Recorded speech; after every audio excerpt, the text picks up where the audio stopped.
The mask you wear. Every person builds a mask long before they realize they're wearing one. It starts in childhood. You learn which version of you gets rewarded and which version gets punished, ignored, or shamed. Slowly, you stop showing the parts that don't get applause. You become polished, agreeable, successful, put together. The world calls this maturity. But underneath, something quiet keeps asking, is this actually me, or is this just what I built to survive? This is why so many high achievers, the ones with the perfect job, the perfect family photos, the perfect resume, feel hollow at 2 a.m. They didn't fail at life. They succeeded at wearing the mask so well that they forgot they put it on. The mask isn't evil. It's necessary. You can't walk into every room fully unfiltered. The danger isn't having a mask. It's believing you are the mask. When your entire identity is built on the performance, the title, the image, the approval, every achievement adds pressure instead of peace, because each win proves the mask, not the self. That's the shocking part. The better you get at pretending, the further you drift from the one thing that could actually fill you, your own unrehearsed truth. And the emptiness you feel isn't a malfunction. It's a message. It's the part of you that never got to speak, finally knocking, asking to be let back in. The hidden half. Here's something almost no one tells you. Everything you rejected about yourself didn't disappear. It went underground. Every emotion you were told was too much. Every anger you swallowed. Every desire you called shameful. Every fear you buried under achievement. It's all still there, alive, waiting in the dark half of your mind. Psychology calls this the disowned self. You didn't destroy it, you just stopped looking at it. And here's the shocking truth, that hidden half doesn't stay quiet. It leaks out sideways, as anxiety with no clear cause, as irritability toward people who did nothing wrong, as a strange sadness that shows up right when things are going well. You built a good life on the surface, but the basement is still full, and it's pressing against the floorboards. Most people spend their whole lives running from that basement, decorating the house above it instead. New job, new relationship, new goals, hoping the noise from below will finally stop. It won't. Not until you go down there yourself. The parts of you that you're most ashamed of, most afraid of, most desperate to hide, those are often the parts holding your most authentic power, your creativity, your honesty, your aliveness. Emptiness is often just this, a life lived entirely on the ground floor, while the most important rooms of you stay locked, dark, and unvisited. The trap of chasing happiness. Nobody warns you that happiness has a ceiling, and meaning doesn't. Happiness is a mood. It comes from circumstances, and circumstances change. The raise wears off, the relationship becomes normal, the vacation ends. This is why people trapped on the happiness treadmill keep needing more money, more validation, more stimulation, just to feel the same flatness disguised as contentment. It's not that pleasure is wrong, it's that pleasure was never built to fill the space that only meaning can fill. Meaning doesn't ask, does this feel good right now? It asks, does this matter? Is this true to who I actually am? And here's the uncomfortable part. Meaningful things are often not comfortable. Growth is uncomfortable. Honesty is uncomfortable. Doing the thing your soul actually wants instead of the thing that gets applause, that's uncomfortable too. So most people quietly choose comfort over meaning again and again without noticing the trade they made. Then one day they look at a life full of comfortable choices and feel completely empty, because comfort was never the thing that was supposed to fill them. This is the shocking reversal almost nobody accepts. The very discomfort you've spent your life avoiding might be the exact doorway into feeling alive again. Emptiness in this light isn't a warning that something is wrong with you. It's a signal that you've been optimizing for the wrong currency your entire life. The voice you keep silencing. Inside every person, there is a quieter voice, not the loud, anxious planning mind, but something older and steadier, speaking through gut feelings, recurring dreams, sudden restlessness, unexplainable pulls toward certain paths and away from others. Most people override this voice constantly. It says, this job is slowly killing something in you, and you say, but the salary is good. It says, this isn't your path, and you say, but everyone expects this of me. Every time you override it, it doesn't get weaker, it gets quieter, more indirect, more symbolic. It starts speaking through your body instead, through exhaustion that sleep doesn't fix, through a tightness in your chest before certain meetings, through the strange grief that arrives on your best days for no visible reason. This is deeply uncomfortable to accept. Your emptiness might not be a flaw in your life. It might be the most honest feedback you've ever received, and you've been ignoring the messenger for years. The tragedy isn't that people don't have this inner guidance. Everyone does. The tragedy is how skilled we become at drowning it out with noise, notifications, busyness, and other people's opinions of what our life should look like. The good life you built might be technically impressive and still be the wrong life, because it was built by silencing the only voice that actually knew the way. Living a life that isn't yours. Ask yourself honestly, how much of your life was actually chosen by you and how much was inherited?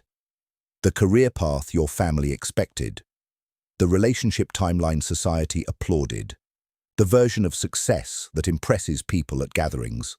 Most people never consciously choose their life. They absorb it the way you absorb a language you didn't ask to learn, and it fits well enough that you don't notice the seams until one day you're standing in the middle of an objectively good life, achievements checked off in the correct order, and you feel like a stranger in your own story. This is one of the most shocking discoveries a person can have. You can do everything right by everyone else's definition and still feel completely lost because you were solving the wrong equation the entire time. You were optimizing for approval, not alignment.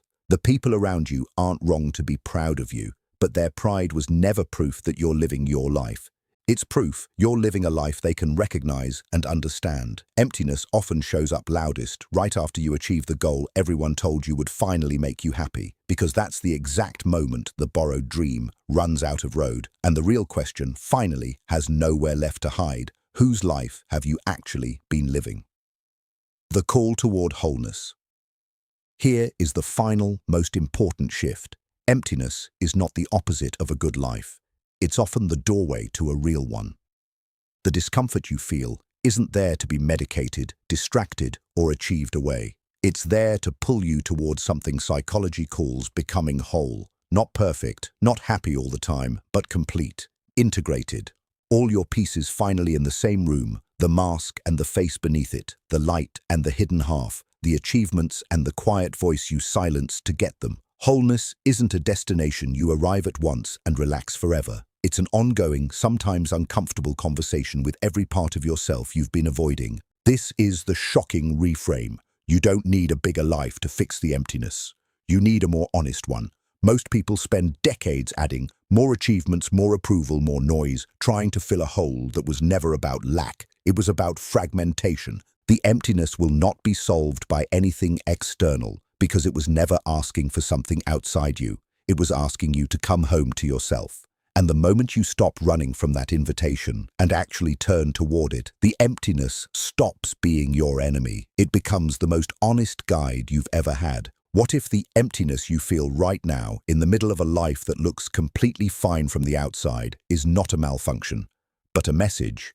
What if nothing is actually wrong with you?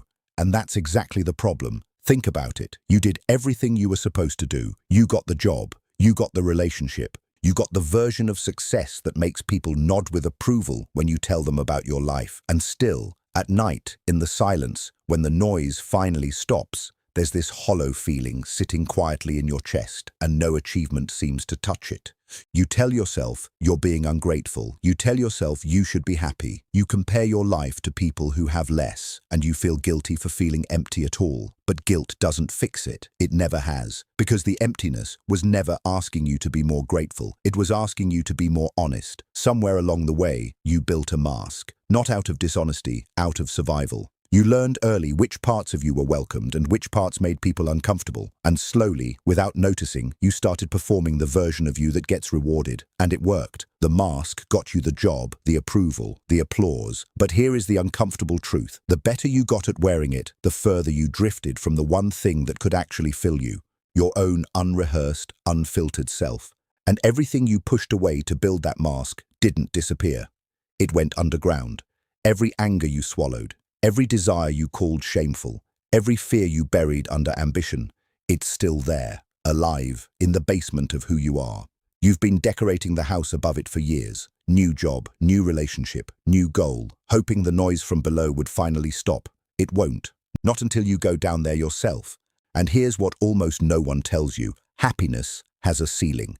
It's a mood, and moods fade. The raise wears off. The relationship becomes normal. But meaning has no ceiling, because meaning was never asking, does this feel good right now? It was asking, is this actually true to who I am? And meaningful things are rarely comfortable. So most people quietly choose comfort again and again without noticing the trade they made until they wake up one day in a perfectly comfortable life and feel completely empty because comfort was never built to fill that space. There is a voice inside you, quieter than your anxious mind, older than your fear. It speaks through your gut, through your restlessness, through the dream you keep having, through the tightness in your chest before certain rooms, certain people, certain choices. You've been overriding that voice for years. It says, this isn't right for you, and you say, but everyone expects this. Every time you silence it, it doesn't disappear. It just gets quieter, more indirect, until it starts speaking through your exhaustion, your sadness on your best days, your strange grief in the middle of good news. So ask yourself, honestly, how much of your life did you actually choose? And how much did you simply inherit? The career path, the timeline, the definition of success that impresses people at gatherings. You can do everything right by everyone else's standard and still feel like a stranger inside your own story because you were never solving the wrong problem by accident. You were optimizing for approval, not alignment. But here is the turn. Here is the part that changes everything. The emptiness is not your enemy. It never was. It is not the opposite of a good life. It is the doorway to a real one. It's not asking you to add more. It's asking you to become whole, to bring the mask and the face beneath it into the same room. The achievements and the quiet voice you silence to get them. The light you show the world and the hidden half you've been running from. You don't need a bigger life to fix this feeling. You need a more honest one. And the moment you stop running from that invitation, the moment you finally turn toward it instead of numbing it, achieving past it, or explaining it away, the emptiness stops being something broken inside you. It becomes the most honest guide you have ever had. Conclusion.